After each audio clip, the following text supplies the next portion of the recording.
Bonjour à tous, soyez les bienvenus sur Nienko TV. Je suis heureux de vous retrouver une nouvelle fois pour parler de la saga Terminator. Et je vous renvoie vers ma playlist de la saga Terminator pour ceux qui auraient raté mes vidéos sur Terminator 1, 2, 3 ou Renaissance. Et aujourd'hui nous allons revenir durant 20 minutes sur Terminator Genesis, le vrai début des emmerdes pour la saga. Origine du film, la production, le tournage, ma critique personnelle, qu'est-ce que je pense de ce Terminator Genesis. Nous reviendrons précisément sur ce 5e film qui, selon le sondage que je vous ai posé, est pour vous majoritairement le pire de la saga. Est-ce que c'est vraiment mon avis? On en parlera en fin de vidéo. N'oubliez pas, avant que nous commencions, de vous abonner à ma chaîne, c'est très important. Vous êtes plus de 70% à regarder ma chaîne quotidiennement sans vous abonner, je le sais, c'est pas très gentil, mais tu peux y remédier en cliquant juste sur t'abonner, ça prend une seconde et c'est ce qui permet à ma chaîne de grandir peu à peu chaque semaine. Merci de liker la vidéo si elle vous a plu, de mettre des commentaires, de la partager sur vos réseaux sociaux. Merci à vous. C'est parti pour Terminator Genesis.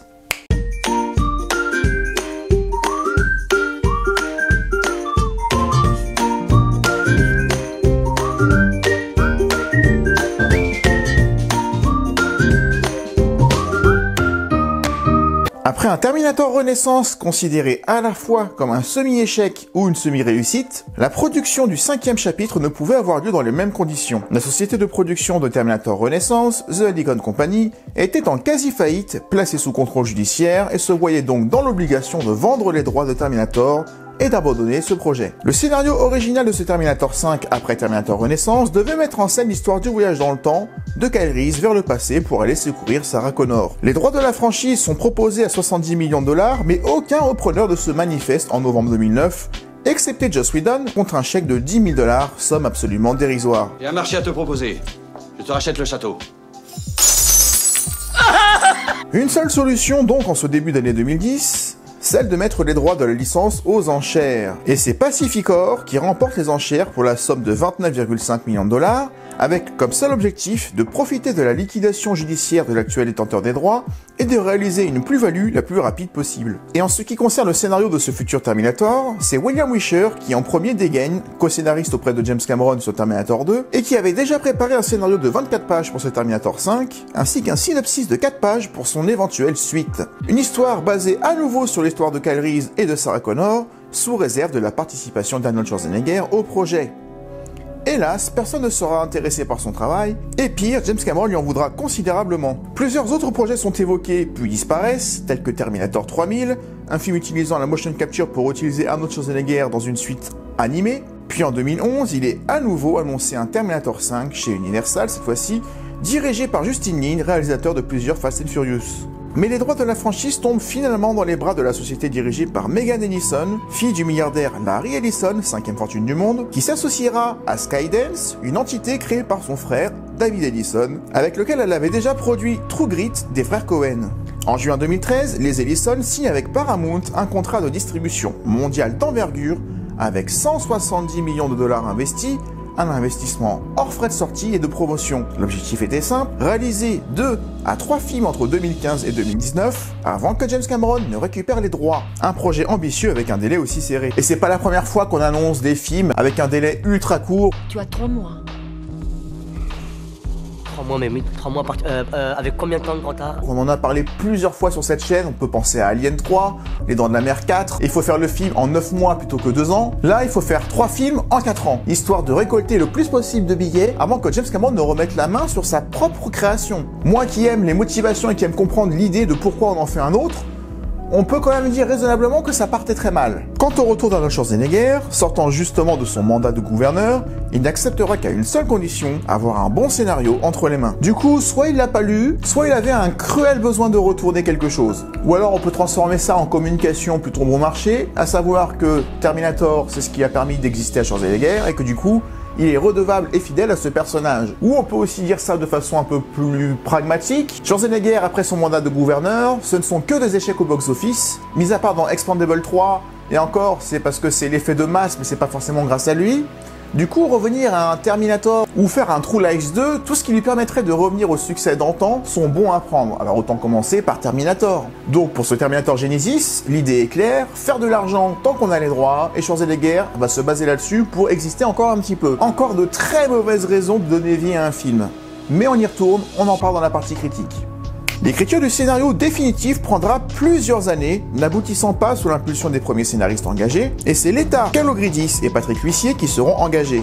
La première, qui a travaillé avec Abrams sur Avatar en tant que productrice, et également sur le brillant Shutter Island, refusera pourtant plusieurs fois par principe et par respect pour James Cameron. Quant à Patrick Huissier, il a été monteur sur la plupart des films de Wes Craven, ainsi que co-scénariste sur certains films tels que Dracula 2001 et ses deux suites, ou encore Helldriver. L'État acceptera cette charge uniquement lorsque James Cameron lui donnera sa bénédiction, et la consigne d'écrire un bon rôle pour son ami Arnold. Cependant, et à sa décharge, Arnold Schwarzenegger ne trouve pas le scénario bon, ne comprenant pas le sens de nombreux passages, notamment avec ses allers-retours dans le temps. La scénariste avouera s'être en grande partie inspirée de Retour vers le futur 2 et des paradoxes temporels et de la découverte d'un 1985 différent de ce qu'ils avaient connu. Et honnêtement, j'adore l'idée, mais il faut être prudent avec les voyages dans le temps, parce que plus tu fais de films différents qui parlent de voyages dans le temps, plus tu prends le risque de contredire ce qui a été fait avant. C'est très facile quand tu mets des voyages dans le temps de te dire « Mais pourquoi t'as pas fait ça avant ?» Donc ceux d'avant sont cons. Comme à chaque fois, plusieurs noms sont évoqués pour le poste de réalisateur. Justin Lin revient à nouveau sur le haut de la pile. Ce dernier ira également se rapprocher de James Cameron comme ses prédécesseurs, qui lui conseillent à nouveau de centrer le film sur Arnold Schwarzenegger et son personnage sans éluder son âge. Mais le retard pris par le projet suite aux différentes réécritures nuise à l'engagement pris par le réalisateur avec Fast and Furious 6 et le réalisateur quitte donc le projet. Et après plusieurs autres noms évoqués, c'est en septembre 2013 qu'Alan Taylor, un réalisateur qui s'était majoritairement dirigé vers la télévision, ayant réalisé des épisodes de séries tels que Homicide, Deadwood, Oz, Les Sopranos, Six Feet Under et surtout Game of Thrones, un CV impressionnant avant qu'Hollywood ne lui propose la réalisation de Thor, Le Monde des Ténèbres, une grosse machine qui montre sa capacité à mettre en scène un blockbuster hollywoodien. Le réalisateur améliorera alors le scénario, le rendant plus lisible pour ceux qui ne connaîtraient pas forcément Terminator 1 ou Terminator 2, tout en ne rendant pas impossible l'existence de Terminator 3 ou de Terminator 4 qui ne sont certes pas évoqués mais qui sont des réalités alternatives possibles, contrairement à Terminator Dark Fate. D'ailleurs, je vais vous lire un passage de ce que le réalisateur a voulu simplifier notamment dans les dialogues pour essayer de faire gober au public ces histoires de paradoxes temporels, parce que du coup je me base en grande partie sur cet ouvrage, c'est là-dessus que je me documente pour vous faire les vidéos. Dans une autre séquence, Arnold débite l'une des répliques les plus imprononçables et les plus incompréhensibles du script quand il dit « Il est possible de se rappeler deux lignes temporelles quand tu pénètres le champ quantique à un moment Nexus. » Ou un nœud temporel en VF. Difficile de savoir précisément de quoi il parle, mais oui, ça signifie tout de même quelque chose. On ne s'attend pas à ce que tout le monde comprenne. Calriss se tourne ensuite vers Sarah Connor et lui demande « Tu peux le faire arrêter de parler comme ça ?» C'est une façon de dire de ne pas trop chercher à comprendre. Si vous voulez vous creuser les méninges, allez-y, tout est là, et je pense que c'est cohérent. Mais heureusement, on passe vite à autre chose, car place à l'action et au rythme, et aux effets spéciaux. Ça veut tout dire. Limite, c'est un aveu, quoi. C'est grave ce qui est écrit. Quand ça devient trop compliqué, on utilise l'humour, résume le réalisateur. Une façon de dire, vous n'avez pas compris, mais on s'en fout. On avance. Il y a cette scène où le vieux flic, joué par J.K. Simmons, lance à Sarah Connor « Ce que vous faites n'a pas l'air simple ». Et celle-ci de lui rétorquer « On est là pour sauver le monde ». Il répond alors « Ça en revanche, je comprends ». Une réplique qui s'adresse également aux spectateurs passablement paumés dans ces histoires de temporalité alternative. Durant le tournage, Terminator Genesis deviendra alors Terminator Genesis. Ça change que dalle. Et le film est alors tourné dans un délai record de 2 mois et demi. Là où Terminator 2, par exemple, en avait pris 5.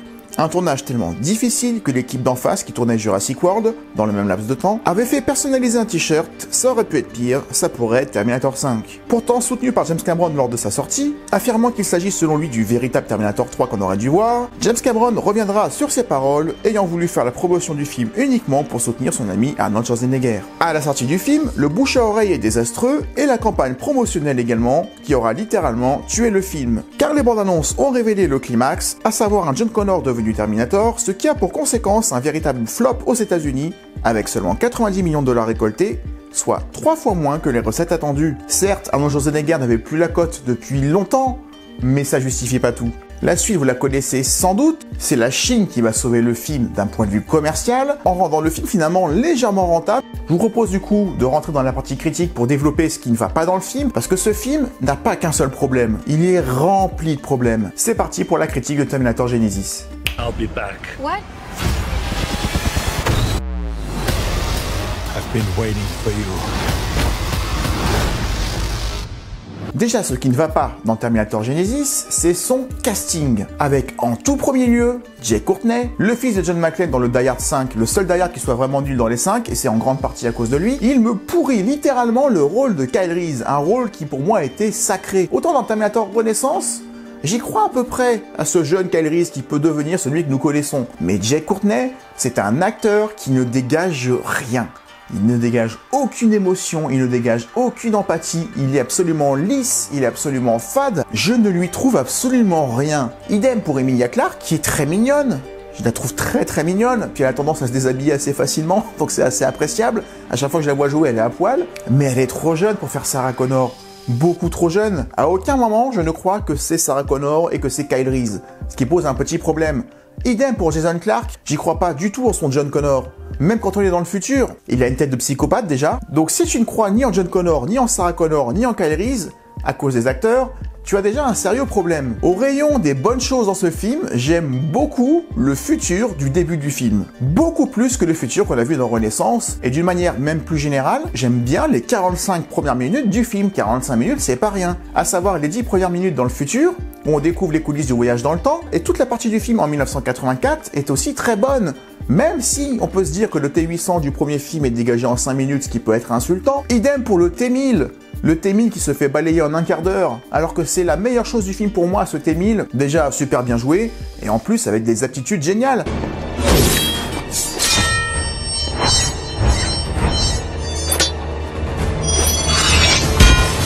Le fait qu'il puisse détacher du métal liquide pour mettre un traceur sur les véhicules, ou qu'il puisse se couper une partie de son bras pour s'en servir d'arme, j'ai adoré ça, j'aurais voulu que ce soit lui le méchant du film. Ok, c'est encore un T1000.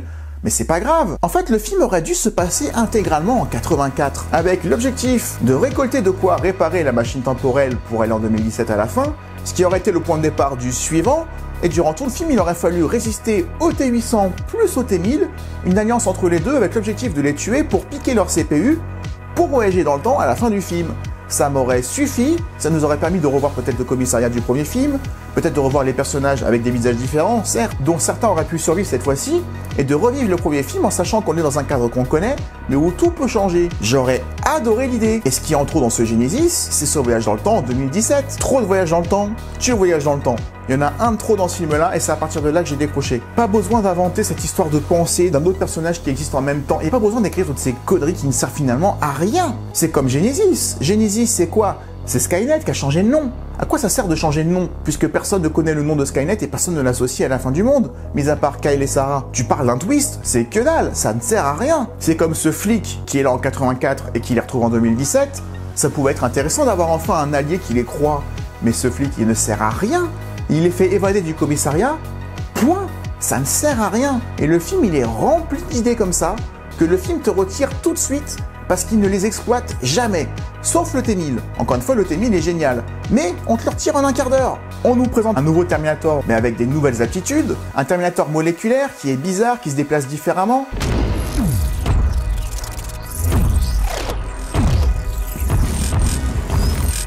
Mais le T800 te révèle son point faible dès le début. C'est comme la Momie 3 avec la Medjay qui te montre au bout de 5 minutes qu'il y a un poignard qui peut tuer l'empereur. Tu retires toute menace dès le début. Du coup, tu ne crains jamais ce John Connor. Tu ne le prends jamais au sérieux dans la menace qu'il amène. Parce que du coup, tu sais tout de suite qu'on peut le tuer. Arrêtez de montrer les points faibles des Terminator. Depuis le 3... et c'est de pire en pire, les Terminators font de moins en moins peur. Parce que du coup, ils sont dézingués trop facilement, ils ne sont plus dangereux, et surtout, tu leur montres des points faibles. Là où dans Terminator 1 et Terminator 2, il y avait aucun point faible, et on s'est toujours demandé comment est-ce qu'on va les crever. C'est ça l'essence de Terminator, et il est temps de le retrouver. Mais le fait que John Connor soit un Terminator, ça aurait pu être génial s'il y avait une espèce de dualité, une espèce de part de résistance de John Connor humain, prisonnier dans un corps de Terminator, et qui essaie d'arrêter son propre corps pour ne pas tuer sa mère ni son père. On ne voit jamais cette dualité, on ne comprend jamais vraiment si c'est la machine qui fait semblant d'être John Connor, ou si c'est John Connor qui se contrôle pas. On ne le sait pas vraiment, et c'est très mal foutu, alors qu'il y avait là, encore une fois, un potentiel énorme qui n'est pas du tout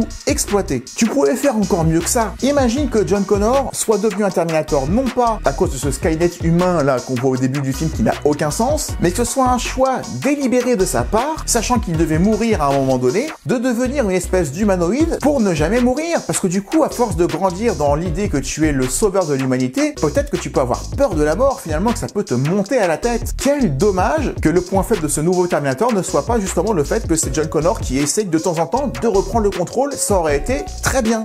Encore une fois, une idée qui est là, qu'on nous retire. Et ce T800 qui va vivre de 1984 à 2017, tout seul parmi les humains qui va trouver un travail. Ça aurait été super intéressant de le voir encore une fois s'humaniser, un peu comme le fera Dark Fate, de façon beaucoup trop prononcée. Mais ça, pareil, on ne l'exploite pas du tout. J'aurais voulu voir ça, j'aurais voulu voir aussi cette Sarah Connor, enfant, grandir avec un T-800, avoir un T-800 comme père, comme John l'a eu dans le Terminator 2. Sauf qu'on va voir quoi, un flashback de 30 secondes? En fait, tout ce qu'on nous montre pendant 30 secondes, ce sont les choses que j'aurais voulu qu'on creuse. Beaucoup plus que ce voyage dans le temps en 2017 qui ne sert à rien, puisque finalement le but c'est quoi? C'est d'empêcher Skynet ou Genesis d'arriver à son terme et de provoquer la fin de l'humanité, comme dans les autres films. Et du coup, en plus, tu as un happy end entre Sarah et Kyle Reese qui sont parfaitement heureux, et tu as même le T-800 qui ne meurt pas, qui devient un T-1000, et ils partent en famille tous les trois dans un happy end. Tu ne peux pas pour moi faire un Terminator avec un happy end. Même Terminator 2, qui est celui qui se termine peut-être le mieux, c'est pas un happy end. John et le T-800 se séparent. Dans le 3, c'est la fin du monde. Dans le Terminator Renaissance, t'as Marcus qui doit se sacrifier.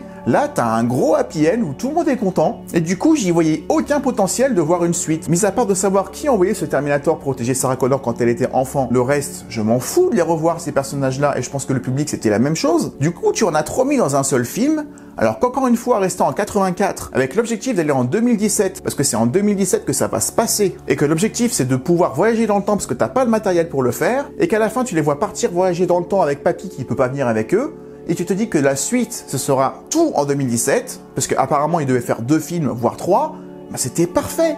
Pas besoin d'en faire plus, ils en ont fait beaucoup trop, et du coup ils ont rien montré. Un peu comme le Renaissance, mais en pire. Et puis même le côté Genesis qui est une application hyper connectée qui connecte ta tablette, ton téléphone, ta télé. Pourquoi pas, c'est une bonne idée, mais ça fait quoi?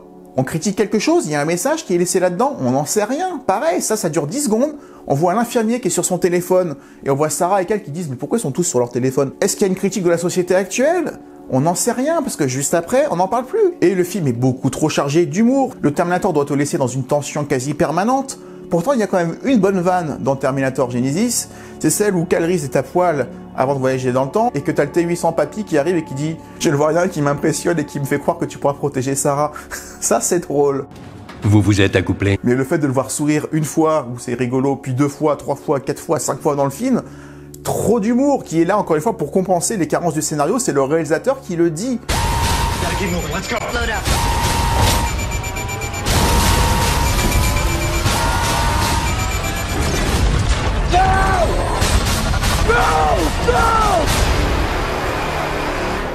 Au final, je perçois Terminator Genesis comme une suite, encore une fois, gâchée, mais gâchée veut dire qu'il y avait de la matière qu'ils n'ont pas utilisée ou qu'ils n'ont pas bien transformée. Il y a plein de choses que je voulais voir creuser dans ce film, dans les suites. Bien que la réalisation soit terne, qu'elle soit plate, que Alan Taylor ne se soit pas approprié l'univers, qu'il ait fait un film de commande, qu'il ait rempli un cahier des charges, ça se voit à chaque seconde. Même si Jay Courtney qui joue Kyle Reese est transparent, est une mollusque et ne transparaît rien du tout, même si Emilia Clarke est trop jeune, même si Jason Clarke n'est pas un bon John Connor, même si cette histoire a été spoilée de John Connor qui devient un Terminator, même s'il y avait tout ça, il y avait quelque chose de bien à faire, parce qu'il y avait les bons ingrédients, y compris ce T-1000 que j'aurais voulu voir pendant tout le film. Mais au moins, Genesis a essayé quelque chose qu'il a lamentablement foiré. Contrairement à Dark Fate, qui lui ne proposera rien. Dark Fate n'a rien à apporter. Dark Fate n'a rien à raconter. Terminator Dark Fate, c'est un troll. C'est une blague, c'est une honte dont on parlera la prochaine fois, et je pense pas qu'il y en aura pour 20 minutes, parce que honnêtement, ça ira très vite à analyser, tant ce film est vide, mais ce sera le sujet de la prochaine fois. En attendant, je vous remercie d'avoir regardé la vidéo jusqu'au bout, merci encore une fois de vous abonner si c'est pas déjà fait, vous cliquez ici, et ça prend 1 seconde, likez la vidéo, commentez-la, partagez-la, et en attendant la prochaine fois, comme je le dis à chaque fois, prenez soin de vous, à bientôt, ciao.